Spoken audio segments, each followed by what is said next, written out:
Hey everyone, welcome back to the 443 Security Simplified. I'm your host, Mark the Liberty, and joining me today is... Corey the Regulator Knockreiner.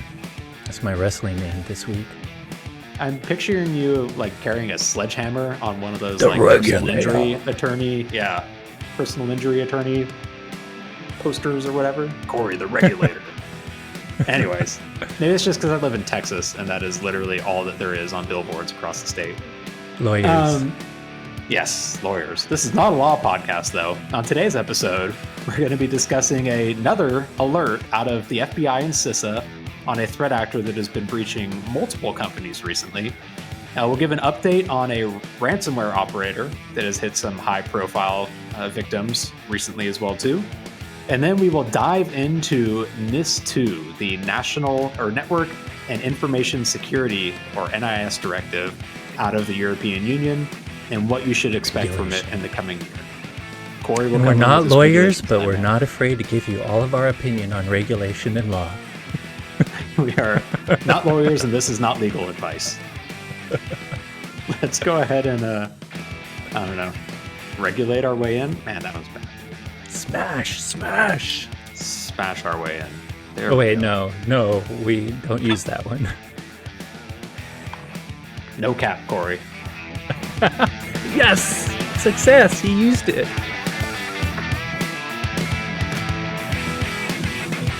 So let's start with the first story for this week. And it comes out of our good friends, yet again, from the FBI and CISA. And I know, Corey, you gave me crap last week, I think, for this being the CISA security podcast. But, it's because they genuinely come out with good and like verbose and frequent advisories these days. The big, I feel like I've gotten 5 this week alone. A lot of things that went to TLP. Is it white by the time or clear when we get it? And we sometimes get special amber ones we can't share, but the white ones, like lots on ransomware, lots on, they've been verbose in a good way.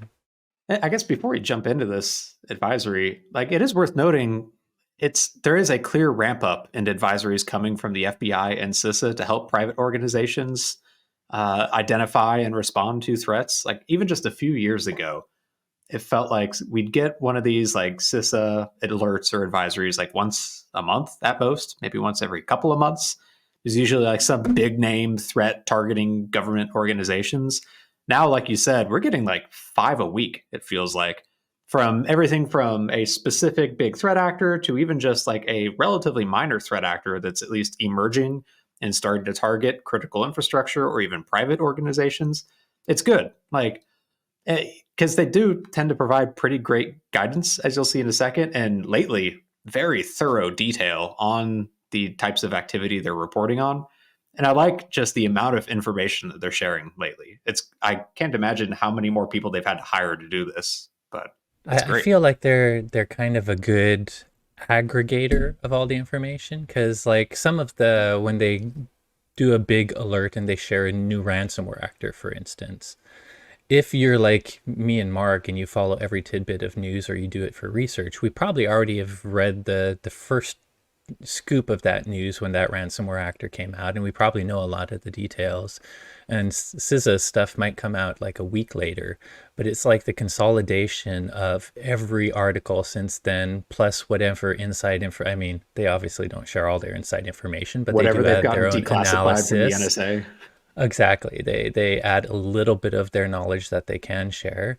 And as you point out, they do a good job of consolidating all the mitigations and steps. So I agree with all you said. I would say they're probably not the first. Like if you're looking for the feed to go to learn of this ransomware actor first, they're doing a lot of alerts, but they may not be the first, but they're a fantastic summary with all the aggregated information. So if you don't have the time to keep up with news real time, something like this is a great way to aggregate, and it may be a few days after some of the stories or a week after, but you'll still get all the right information quickly. And speaking of them not being the first, but being a great aggregator of information, including new tidbits, we first discussed this alert that we're going to chat about here again about 3 episodes ago on the topic of Scattered Spider. If you don't remember, Scattered Spider were the threat actors allegedly responsible for breaching a bunch of Las Vegas casinos like MGM and Caesars Resorts, successfully encrypting one of them and allegedly successfully exfiltrating data and extorting the other one. Well, CISA and the FBI just published this pretty long 14-page document detailing everything they know about Scattered Spider. And it even came alongside a news post of them basically asking the private industry to help work with them to find more information so they can bring them to justice and help disrupt them too. But in this advisory, they go through every single TTP that they know Scattered Spider uses, a bunch of the tools, including malware and off the shelf tools that they've been using, and some good mitigation advice at the end of it, too. And so we've covered a bit of this in the previous podcast, but there were some, I think, By useful the way, I bits did to want to pull out say here. one of the benefits of, like, we're talking about why, yes, it's later now that it's clear than when we broke the story. If you remember, for this story, like, the problem with breaking news is there's a lot of early misinformation about details. Like, oh wait, was this a phone call to support? Was this this, or was it the Okta thing? Or the only good thing about this is, if you hadn't resolved that, if you read one of the early articles and thought it was one way that was the root cause, and later on things kind of changed and coalesced, as especially in this case where the threat actors themselves actually posted what they claim to have done. Now that all that is past, a few weeks by, hopefully this will be the most clear story of how it really happened. Clear. You might even say TLP clear. Yep. But Anyways. bump. If you didn't get the Hey-o. joke, he's talking about this being now for public consumption. Yep. So in their advisory, they go through a lot of their TTPs. They noted that Scattered Spider are experts in social engineering, is how they describe them. They typically pose as IT or service desk staff in phone calls or text messages to try and either steal credentials or get victims to run remote management tools, like legitimate ones. They use a lot of push bombing and MFA fatigue in order to get around MFA protection once they get those credentials. And they even have conducted multiple SIM swapping attacks where they will convince a telco to go port a phone number over to a SIM card under their control so they can intercept text message based MFA And while targets. there's some, like, that is a more technical way to do this. I mean, me and Mark just went to make sure, we'll get to this, but even though I love zero day and I love really technical hacks, real attackers, they don't hack, they log in. Uh, a breach is caused by hackers logging in, not hacking in most cases. So really all of this comes down to getting a credential is their really main goal. And yes, there's some technical ways to get the credential, like the SIM swap hacks, but things like push bombing and everything above is mostly social engineering. So I just say that is, I still think the best return in your investment right now for security is focusing on authentication, focusing on MFA, and then focusing on all the human tactics the bad guys are using lately to try to bypass that MFA and authentication. Agreed. They go over some of the tools they most commonly use. And while there are some malware variants in here, like Mimikatz or Ave Maria, a lot of it is just legitimate software. There's a bunch of Screen RMM tools in Connect. here. Yeah, FleetDeck, Level.io, Pulseway, Tactical RMM are all legitimate tools. There's remote connection tools like Screen Connect, like you just mentioned, TeamViewer, Ngrok, Splashtop. These are all programs By the where way, anti-malware Splashtop isn't going to catch them. surprises me because it's a cute little remote. Like, to me, I didn't realize it was popular enough for malware actors. Like, you all know TeamViewer, probably. You all probably know VNC, and of course, good old fashioned RDP. But Splashtop is just like a consumer tool. So not only legitimate, but sometimes just kind of low rent consumer tools too.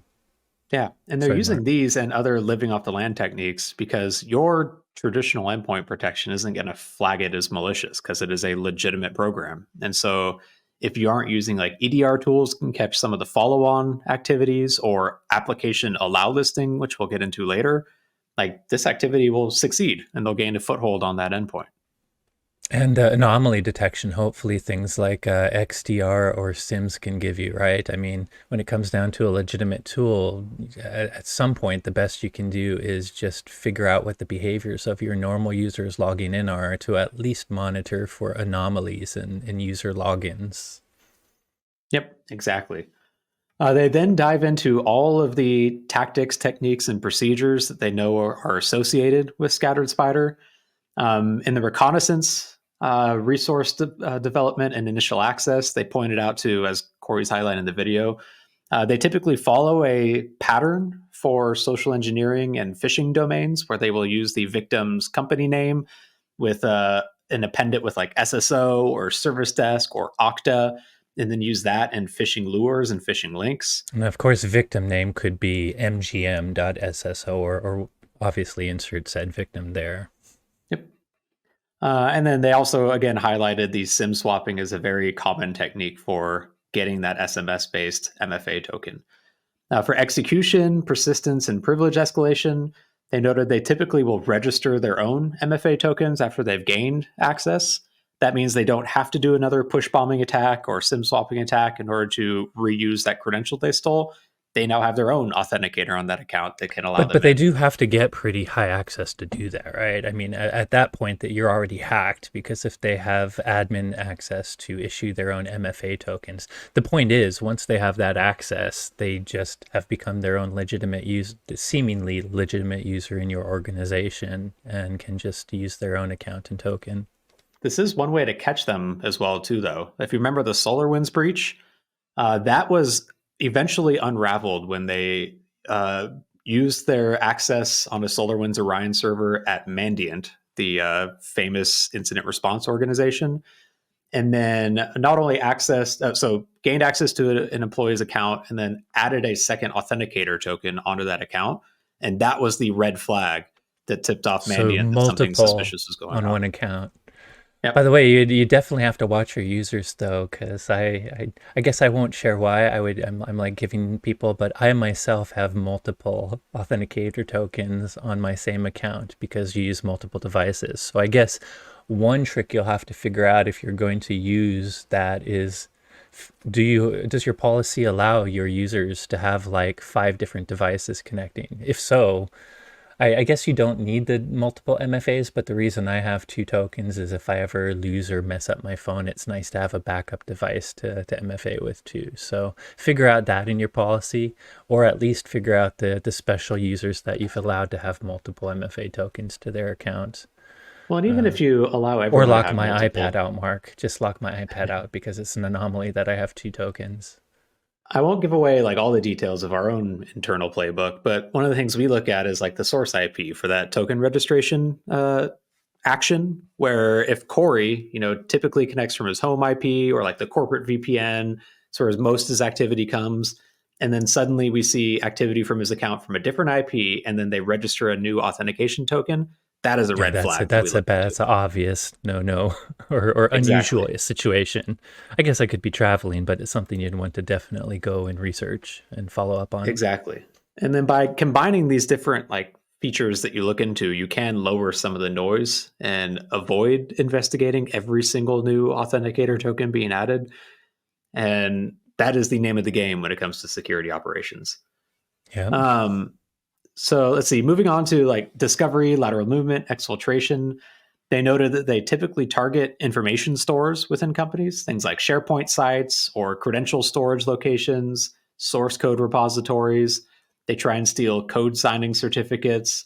They'll abuse public cloud environments and set up their own EC2 instances to aid in exfiltration.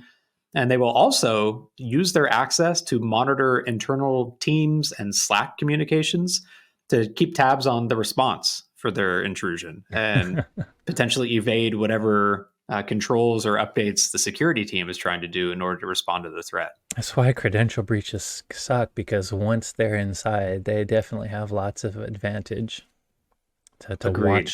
watch that response. So if you Total side note, but security related. I don't know how many people watch Morning Show on Apple TV. It's It's about newscasters, but they had a cyber attack with a ransomware situation, a fake ransomware situation, but a ransomware situation where, as they were responding to it, the threat actors were literally monitoring their mobile phones, watching. They had video.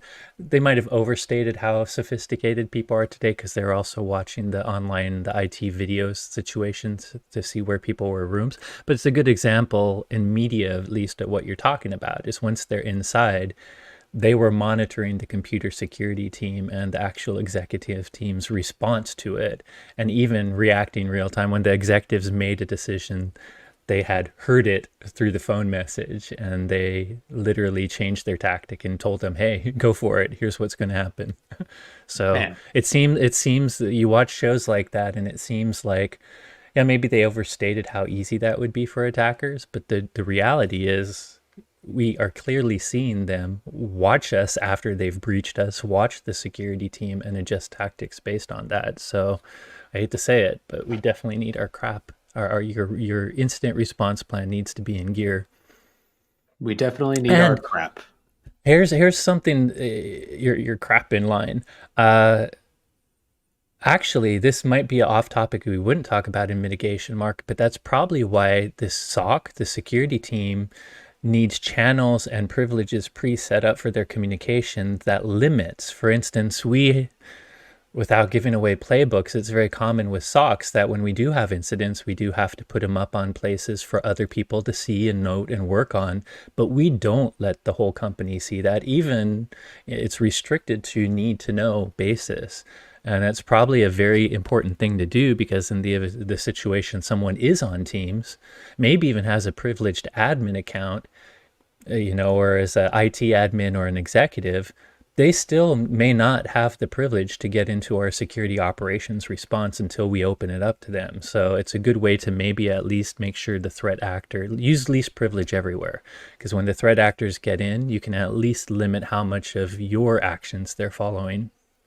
Agreed. So speaking of mitigations, like after they go through every individual MITRE attack technique that Lots Scattered of Spider's been pages. using, yeah, they go into some pretty good mitigation recommendations. And the first one, and the one they spent the most time on, it felt like, was all around application allow listing and specifically around remote access tools. Because again, at the end of the day, these are legitimate tools. It's not like your antivirus is going to flag it as malicious. And so the strongest mitigation against them is just don't let employees install unwanted software, especially remote access tools. And they give some recommendations around auditing of that if you can't enforce it. So at least audit proactively for remote access software installations, look through your logs through execution of them, and try and block as best you can, maybe at the network level too, with like just straight up blocking the ports and protocols that some of these tools use. But Don't if you put their can't, management interfaces on the internet thinking the authentication yes, page is going to save you, as we've talked about many times. And remember, just to make sure we're honest about something like AD360's central management is a remote access tool. If a threat actor got privileged access to that tool, they could turn off all your endpoint and just use it as a way to deliver and install executables to your, because all of these EDR tools do have ways to push software. So whether you're thinking about R tools, your Kaseya VSA, whatever RMM tools you use, just plain old RDP. Besides not letting people install their own, make it part of your policy. Don't open it up. I know it's nice to make it easy. It's nice that we live in a world where you can be on the bus on your phone and still get your central management, but put some access controls around that so it's only you, and you at least have a VPN there, as you can see them also requiring or recommending.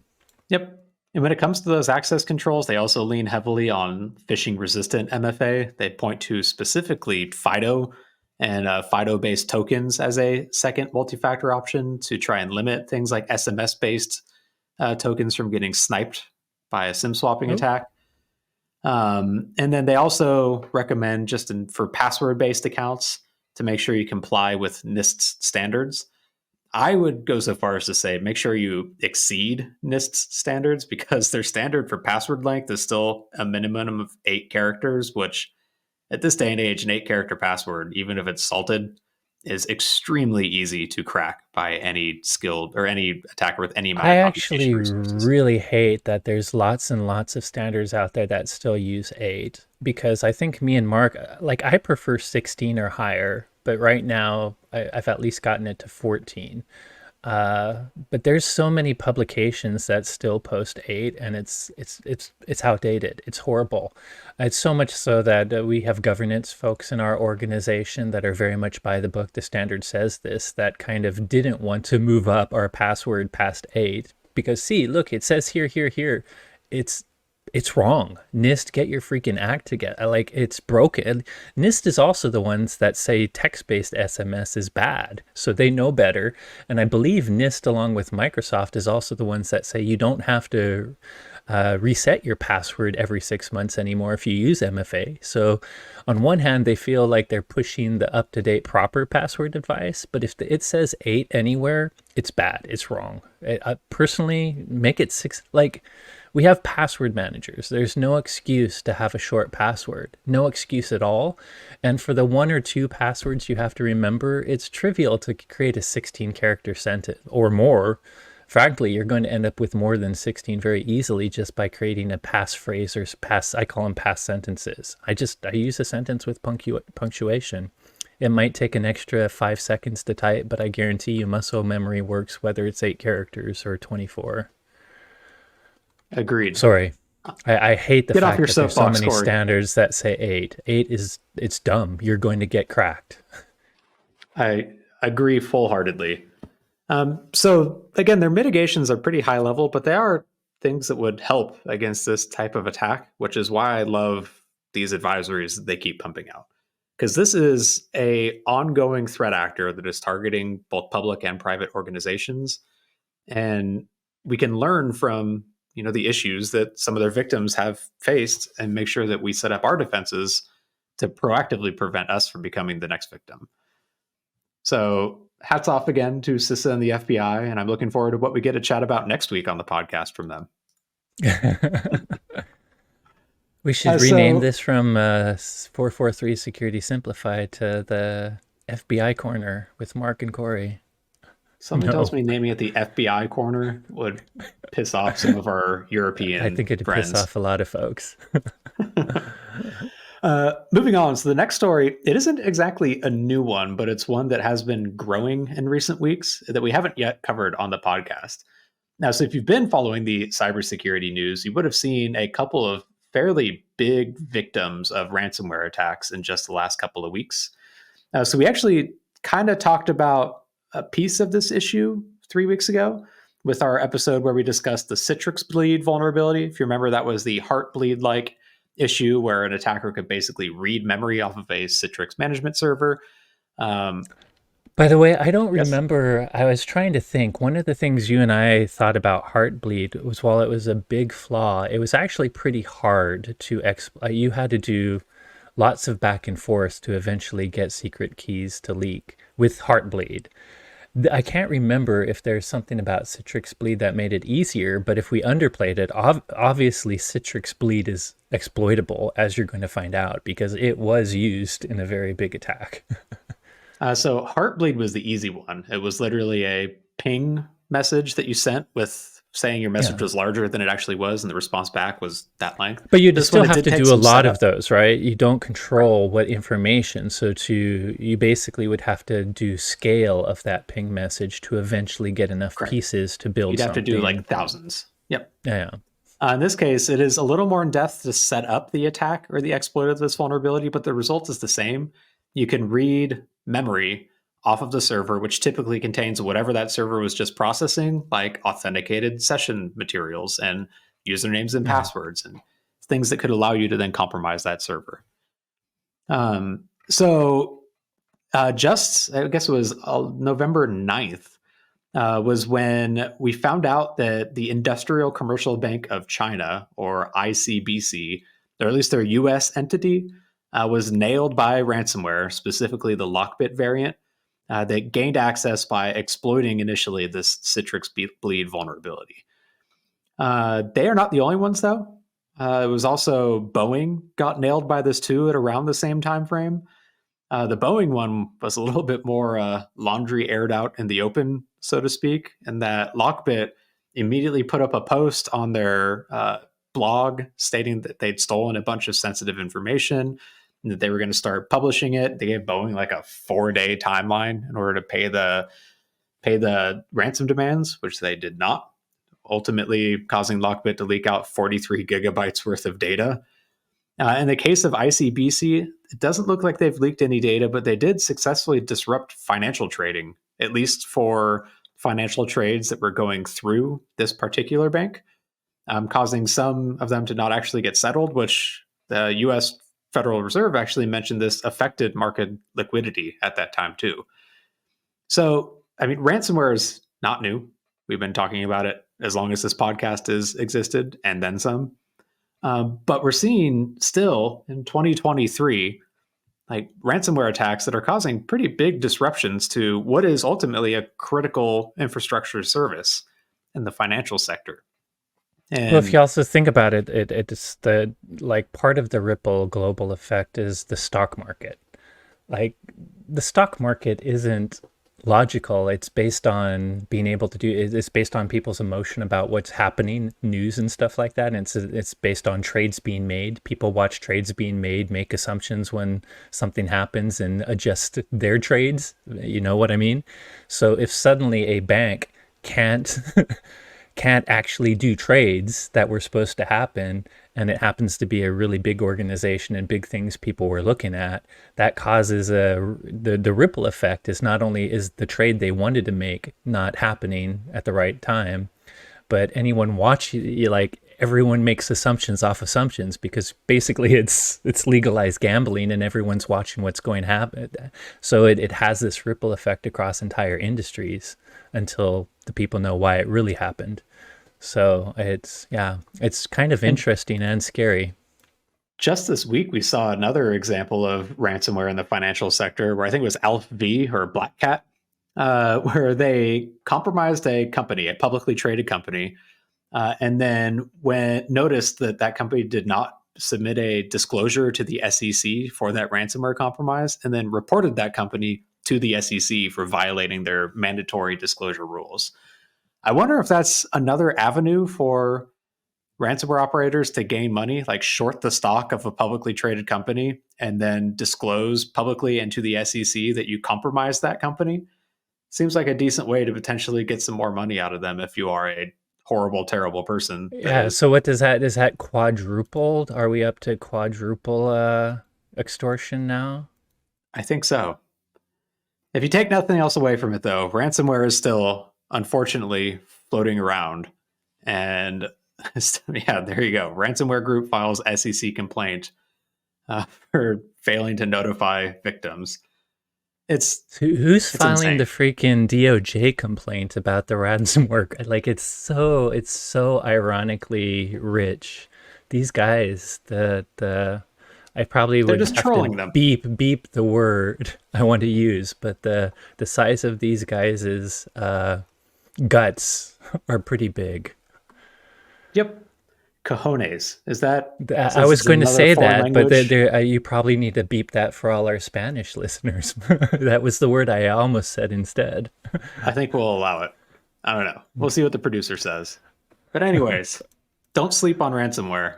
And No. even if you've got great backups, which you probably do at this point, still need to make sure you're not neglecting your defenses to prevent that data exfiltration too. So moving on, though, the last topic we wanted to talk about today, it's not also not something brand new. In fact, the legislation around this was passed last year, and it doesn't go fully into effect until next year. But so, Corey, I just did a kind of European adventure for WatchGuard a few months ago, or I guess last month. And one of the biggest topics while I was overseas there was the NIS2 standard. And prior to that trip, I have to admit, I was not super familiar with this new NIS2 legislation coming out of the European Union. And so I went and did some research in it. And the reality is, this is potentially impacting to a lot of at least our listener base because it is potentially applicable to any managed service provider or managed security service provider that operates within the European Union. So I wanted to take some time to go through NIS2, what it is, what it means, and what to expect when the deadline for member states of the EU comes up at the end of next year in 2024. And I guess we can start with like where it first came from. So it was back in 2016 is when the European Union introduced what they called the Network and Information Security, or NIS directive, which defined these kind of high level at the time cybersecurity requirements for what they called essential companies, which is the European equivalent of what we call critical infrastructure in the States. So we focus, obviously, we just did a story earlier from the Cybersecurity Infrastructure and Security Agency. There's been a lot of action, especially from the White House National Cybersecurity Strategy around the critical infrastructure sector in the States. This is that kind of functional equivalent over in the European Union. So last year, By the way, the just because you'll probably get to this, but one of the key things for the, like you say, it's mostly critical services, and I'm showing there's many documents online about NIST. I picked NIS2, I should say, not NIST, NIS2. I picked this one later on when we talk about ourselves, but MSPs, one of the things this isn't highlighting as much, and what I'm showing here is it also MSPs, IT service management, anyone that manages IT services are considered part of critical infrastructure. So if you're a MSP or MSSP in Europe, you do need to comply with NIS as I understand it. Yep. So it was last year the EU passed NIS2, which extends that original directive. It both designates more sectors as essential, and then it imposes stricter security obligations to entities that operate in those sectors. Now, the legislation is technically already in effect, but they've given EU member states until October 2024 to take this directive and implement it into actual national law. It is left up to interpretation of member states, so individual countries may have different requirements, stronger or weaker, but they'll all have the same kind of base level requirements that we'll get into in a second. So it defines essential services, as it calls it, as sectors whose disruption could have grave consequences for either regional or society as a whole, regional security or society as a whole. In the appendix for the actual NIS2 directive law they passed, they've got a few specifics in there. They've got energy, transportation, banking, financial market infrastructure, health, water, both drinking and waste, digital infrastructure, which is the subcategories for that are like internet service providers, cloud services. They do specifically call out DNS and DNS registrars as well too. That makes There's sense. public administration, space, but then for our audience, the most applicable one is IT service management, which is explicitly MSPs and MSSPs as outlined in that directive. Now, it By the also way, includes. just so the viewers, the ones watching, know this is the directive. But do just be, if you go to any of our links, do know it's a dense document, so it's kind of hard. It's not one I'm going to show during the podcast because it's just a lot of very dense words. Yep. Like other EU laws, it doesn't just impact companies that are headquartered in the European Union. It affects anyone that operates within the EU too. So if you're an MSP that is in like an adjacent company, but you at least have business in the EU, then you are covered or impacted by this new directive as So well. U.S. companies that deal in the, I do notice that there's probably some people have questions. Is the UK part of the European Union? And no, they're not. But I have a feeling this heavily impacts everyone in the UK anyways, because they're a country that by necessity still has to do business with the European Union. Yep. So even though they've kind of pulled out of that, they're very much impacted. Now, when it comes to these essential sectors, in most cases, it only applies to companies whose annual revenue is 10 million euros or higher and who have 250 or more employees on their payroll. It does apply to some entities that they've defined as critical, regardless of size. Think like the most critical, actual critical infrastructure sectors. And it also they explicitly call out DNS registration services as it applies to them no matter what, regardless of their size, too. That makes I like sense. that. Yeah, it's That's finally taken great the power. EU to point out how important DNS and how potentially vulnerable that whole dang sector is. So beyond essential services, though, they also define what they call important entities too. And these are basically everyone that falls into those buckets, but who don't meet those size requirements.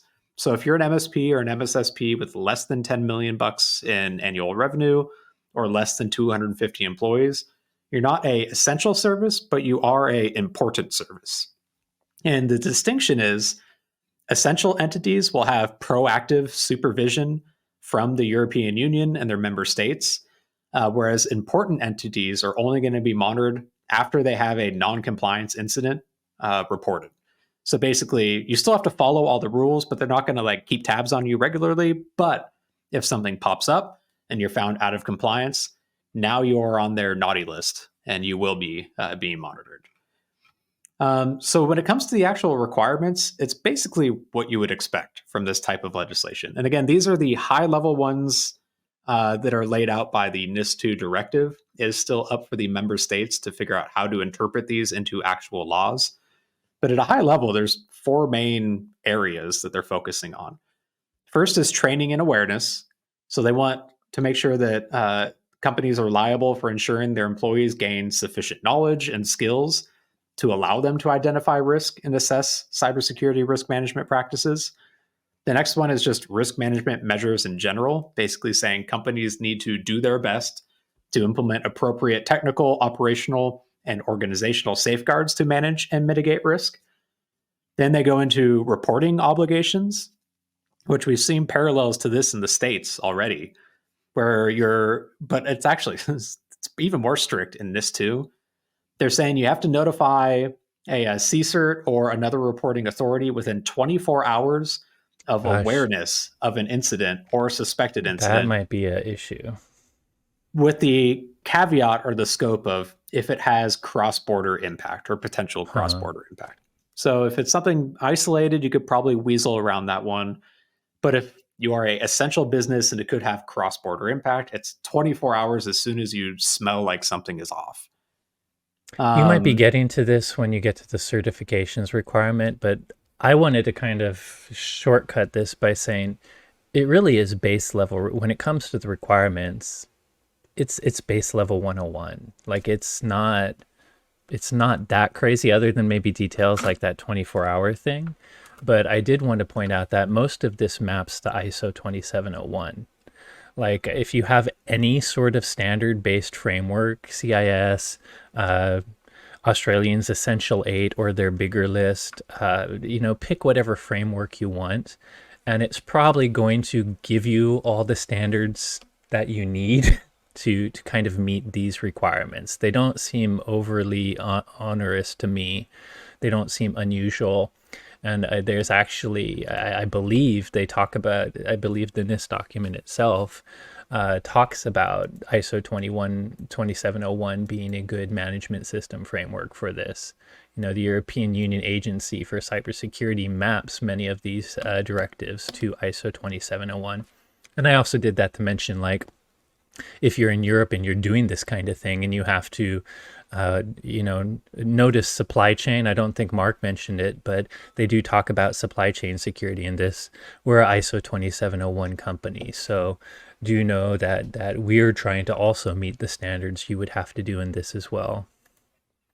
Back to reporting obligations. So beyond that 24 hours for cross-border, within 72 hours, you must submit a initial assessment of any incidents, including severity, impact, and indicators of compromise, presumably to facilitate information sharing with other sectors, but that is another pretty rapid Can we timeline. pause there? Because I just don't know if that's even like you and I are probably for generally fast notification, especially when legally required. But it's always been things like 30, like now they're getting to 20. For critical infrastructure, I get it's different. But I would argue, unless you have a super advanced security team, and I would question if that's actually the case at small energy facilities at all, you don't have an assessment. Like I've seen companies take weeks to figure out root cause. So it just seems some of these reporting notifications seem really quick.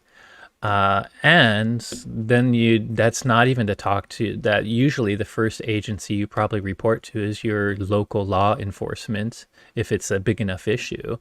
And then they may have restrictions on what they want to share until they're, you know what I mean? So I'm curious what you think about the 72 hours for an initial assess. I guess they say initial.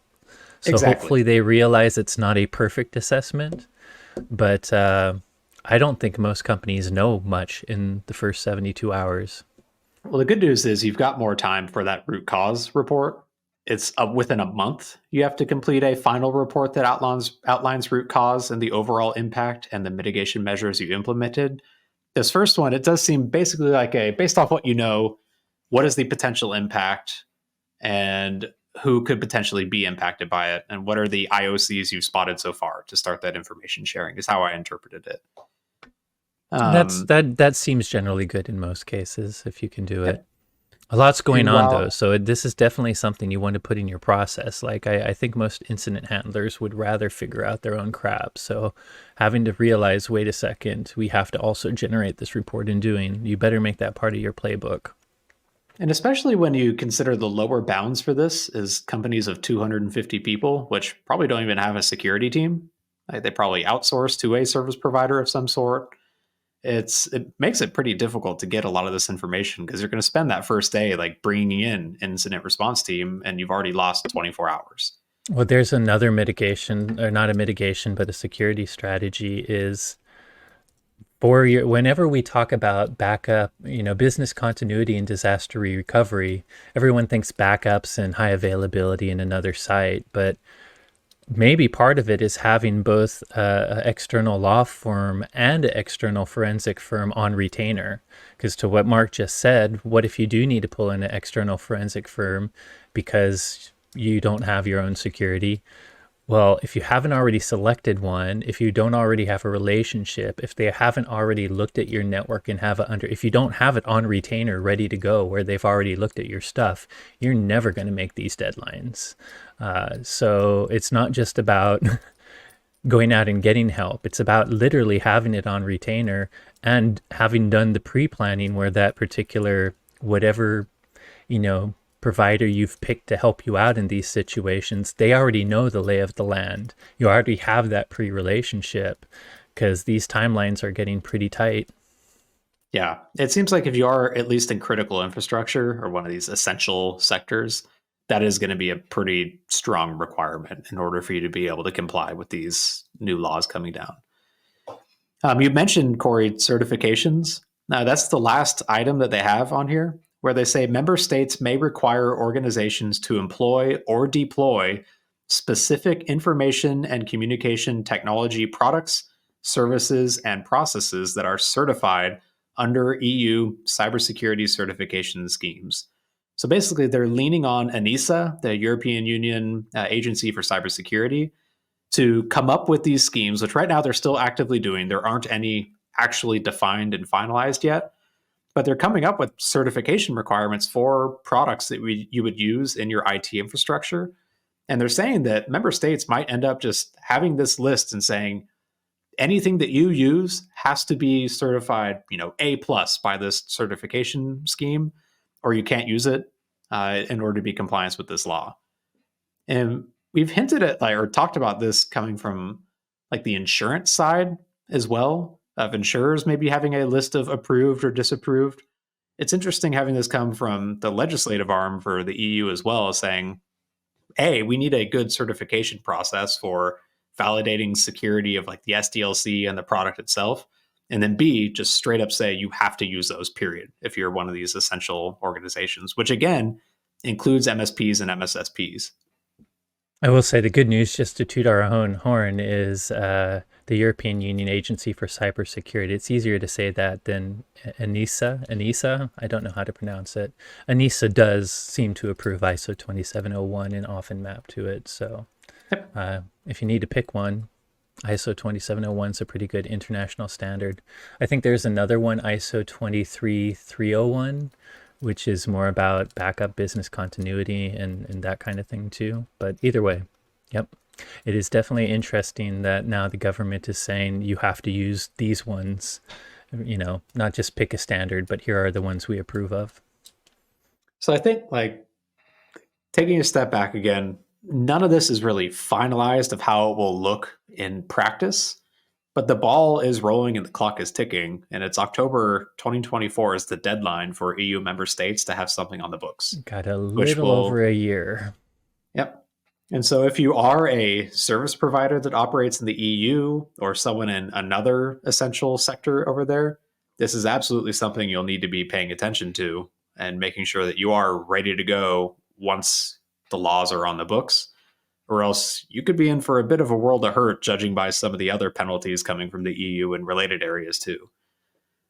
So I guess we'll probably have to do another follow up podcast once some of these laws do start coming out to give some additional guidance. But for now, at least, stay tuned and keep an eye on these.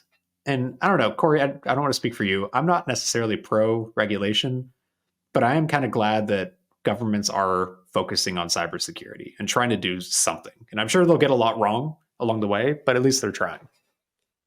I agree. I think I'm I'm not for or against regulation. I feel like human society should always hopefully figure out the way to do the right thing for everyone without negligence or too many mistakes, and regulation should only happen when it's clear that we're not able to take care of ourselves.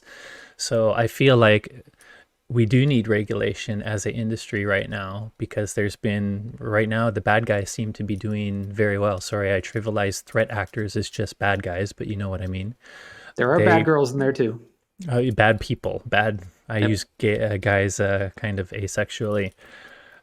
Threat actors, whatever you want to call them, they've been succeeding a lot and in some pretty big business. So whether that is it's a stacked odds because we have to defend everything and they just have to find one thing, or whether that's we haven't put enough time, money, and effort into cybersecurity, I don't know, but it seems clear regulation could help there. So I do hope it helps.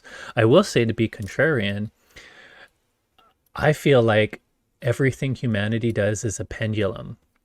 We have been swinging on the side of not secure enough, a lot of breaches happening. And right now, the pendulum's going to swing towards regulation. And with the pendulum, I have a feeling it's also going to overswing in that direction too. And because we have got into a state where we're losing a lot of time and money and valuable things because of cyber attacks, every country, everyone's talking about this, and everyone is writing these regulations at the same time. Like, we just need to, and I think they're probably going to over-regulate. And it's going to take some time for that middle ground.